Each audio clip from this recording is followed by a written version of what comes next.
Capítulo 14. 2 días después comenzaba la fiesta de la Pascua, también conocida como la fiesta de los panes sin levadura. Los principales sacerdotes y los maestros de la ley religiosa seguían buscando una oportunidad para capturar a Jesús en secreto y matarlo. Pero no durante la celebración de la Pascua, acordaron, no sea que se alborote la gente. Mientras tanto, Jesús se encontraba en Betania, en la casa de Simón, un hombre que había tenido lepra. Mientras comía, entró una mujer con un hermoso frasco de alabastro que contenía un perfume costoso, preparado con esencias de nardo.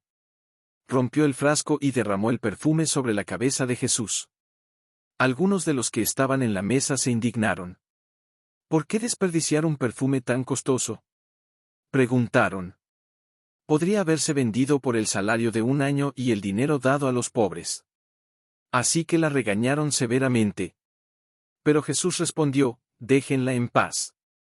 ¿Por qué critican a esta mujer por hacer algo tan bueno conmigo? Siempre habrá pobres entre ustedes y pueden ayudarlos cuando quieran, pero a mí no siempre me tendrán. Ella hizo lo que pudo y ungió mi cuerpo en preparación para el entierro. Les digo la verdad, en cualquier lugar del mundo donde se predique la buena noticia, se recordará y se hablará de lo que hizo esta mujer. Entonces Judas Iscariote, uno de los 12 discípulos, fue a ver a los principales sacerdotes para arreglar cómo traicionar a Jesús. Ellos quedaron encantados cuando oyeron porque había venido y prometieron darle dinero. Así que él comenzó a buscar una oportunidad para traicionar a Jesús. El primer día del festival de los panes sin levadura, cuando se sacrificaba el cordero de la Pascua, los discípulos le preguntaron a Jesús, ¿dónde quieres que vayamos a prepararte la cena de Pascua? Así que Jesús envió a 2 de ellos a Jerusalén con las siguientes instrucciones: al entrar en la ciudad, verán a un hombre que lleva un cántaro de agua. Síganlo. En la casa donde entre, díganle al dueño, el maestro pregunta, ¿dónde está el cuarto de huéspedes donde pueda comer la cena de Pascua con mis discípulos? Él los llevará a una habitación grande en el piso de arriba que ya está arreglada. Preparen allí nuestra cena. Entonces los 2 discípulos fueron a la ciudad y encontraron todo tal como Jesús les había dicho, y allí prepararon la cena de Pascua. Al anochecer, Jesús llegó con los 12 discípulos. Mientras estaban sentados a la mesa comiendo, Jesús dijo, les digo la verdad, uno de ustedes que está aquí comiendo conmigo me traicionará. Desconcertados, cada uno de ellos fue preguntando, ¿seré yo? Él contestó, es uno de ustedes 12, el que come de este mismo plato. Pues el Hijo del Hombre tiene que morir, tal como lo declararon las Escrituras hace mucho tiempo. Pero, qué terrible será para el que lo traiciona. Para ese hombre sería mejor no haber nacido. Mientras comían, Jesús tomó un poco de pan y lo bendijo. Luego lo partió en trozos, lo dio a sus discípulos y dijo, tómenlo, porque esto es mi cuerpo. Y tomó en sus manos una copa de vino y dio gracias a Dios por ella. Se la dio a ellos, y todos bebieron de la copa. Y les dijo, esto es mi sangre, la cual confirma el pacto entre Dios y su pueblo. Es derramada como sacrificio por muchos. Les digo la verdad, no volveré a beber vino hasta el día en que lo beba nuevo en el reino de Dios.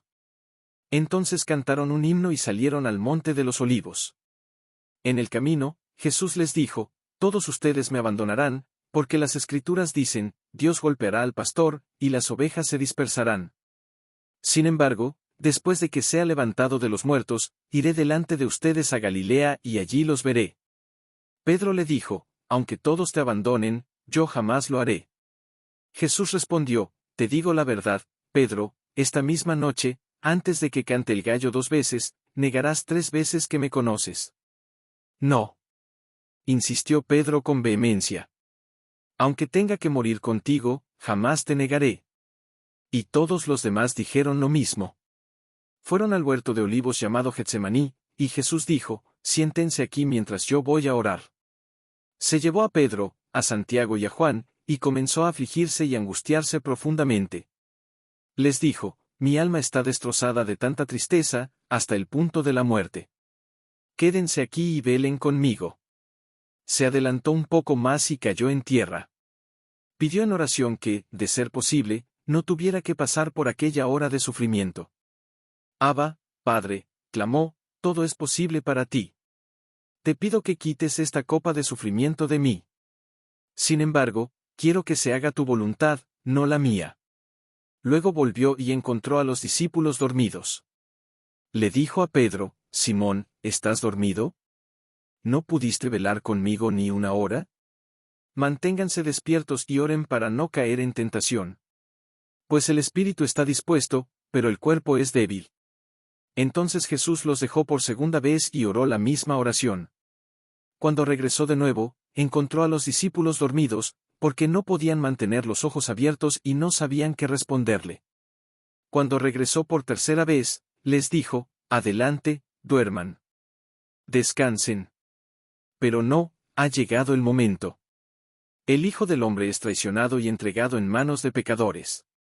Levántense, vamos. Miren, el que me traiciona ya está aquí. Y enseguida, mientras Jesús aún hablaba, llegó Judas, uno de los 12 discípulos, junto con una multitud de hombres armados con espadas y palos. Los habían enviado los principales sacerdotes, los maestros de la ley religiosa y los ancianos del pueblo. El traidor, Judas, les había dado una señal acordada, sabrán a cuál arrestar cuando le dé un beso. Entonces podrán llevárselo bajo custodia con toda seguridad. En cuanto llegaron, Judas se acercó a Jesús. Rabí, exclamó, y le dio el beso. Entonces los otros agarraron a Jesús y lo arrestaron. Pero uno de los hombres que estaba con Jesús sacó su espada e hirió al esclavo del sumo sacerdote, cortándole una oreja. Jesús les preguntó, ¿acaso soy un peligroso revolucionario, para que vengan con espadas y palos a arrestarme? ¿Por qué no me arrestaron en el templo? Estuve allí entre ustedes enseñando todos los días, pero estas cosas suceden para que se cumplan las escrituras que dicen lo que tenía que suceder. En ese momento, todos los discípulos lo abandonaron y huyeron. Uno de los que seguían a Jesús era un joven que vestía solo una túnica de lino. Cuando la multitud intentó agarrarlo, él dejó la túnica atrás y escapó desnudo. Llevaron a Jesús ante el sumo sacerdote, donde se reunieron los principales sacerdotes, los ancianos y los maestros de la ley religiosa. Mientras tanto, Pedro lo siguió de lejos y llegó hasta el patio del sumo sacerdote. Allí se sentó con los guardias, calentándose junto al fuego. Adentro, los principales sacerdotes y todo el Concilio Supremo intentaban encontrar pruebas en contra de Jesús para poder ejecutarlo, pero no pudieron encontrar ninguna. Muchos presentaron falsos testimonios contra él, pero contradijeron a otros. Finalmente, unos hombres se pusieron de pie y dieron el siguiente falso testimonio: nosotros lo oímos decir, destruiré este templo hecho con manos humanas y en 3 días construiré otro, hecho sin manos humanas. Pero ni siquiera entonces los testimonios coincidían. Entonces el sumo sacerdote se puso de pie frente a todos y le preguntó a Jesús, ¿no vas a responder a estos cargos? ¿Qué tienes que decir a tu favor? Pero Jesús guardó silencio y no dijo nada. Entonces el sumo sacerdote le preguntó, ¿eres tú el Mesías, el Hijo del Bendito? Jesús dijo, yo soy. Y ustedes verán al Hijo del Hombre sentado en el lugar de poder, a la derecha de Dios, y viniendo en las nubes del cielo. Entonces el sumo sacerdote se rasgó las vestiduras y dijo, ¿para qué necesitamos más testigos? Todos han oído la blasfemia. ¿Cuál es el veredicto? Culpable.